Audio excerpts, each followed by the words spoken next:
Mėly Sony, LG ir kitų televizorių žiūrovai, mes vėl jūsų monitorių ekranuose. Šiandien diena atrodė iš ryto tokia nuobodoka, truputėlį palijo ir aš galvojau, kad bus visai nuobodu patikimomis automobiliais nuvažiuoti į fizikų dienas, sudalyvauti, papuošti ir grįžti. Bet čia nuobodžią dieną iš tikrųjų nudžiugino Saulius. Kaip visada Saulius pas mus yra kaip druska ir pipirai, kurie bet kokią nuobodžią dieną padaro puikią, linksmą ir pilną nuotykių. Pirmiausia, šitą dieną prasidėjo nuo to, kad mes važiavom užstumti Sauliaus Vabalą. Sauliaus Vabalas iš pradžių užsikūrė bet nusprendė, kad jeigu mes atvažiavom, tai turim truputėlį padirbėti. Ir mes pusę valandos įstundėm pirmyn atgal, kol galų gale jisai užsivedė. Ir štai mes dabar linksminame autostrados vairuotojus. Jie gali stebėti šį puikų vaizdą, kuris dabar atsiveria jūsų televizorių ekranuose. Pažiūrėkite, Saulius palengva ardo savo vabalą. Jis nusprendė, kad šita padanga jam yra netinkama, nes joje yra per daug skelių. Jam jinai nepatinka ir jis nusprendė ją pakeisti. Tai, Sauliau, porą žodžių, žinai, kodėlgi tau nepatinka šita padanga, visai jinai nieko. Stengiuosi po truputį atsikratyti angliško šlamšto. Kadangi mašina iš Anglijos, lygiai taip pat ir padangos angliškos spėju dar. Po truputį atsikratau angliškų detalių ir dėsim vokiškas detalės.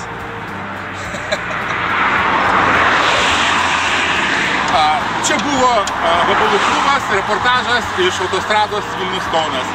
Stebėkite mus toliau savo monitorių ekranuose. Ade.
svečius, margami nedidelių mažų. Sveikinam filologės, fizikus sulaukusias, jūs esate jiems moterys, šalčiausios iš visų. Sveikos gyvos, kaip gerai, kad jūs dar gyvos, dinozauras uodega mojuoja jums. Tik nebūkit dar matlygos, sužinėkit kaip palygos, tai ir mūsų bendro džiaugsmo niekas nesugrums.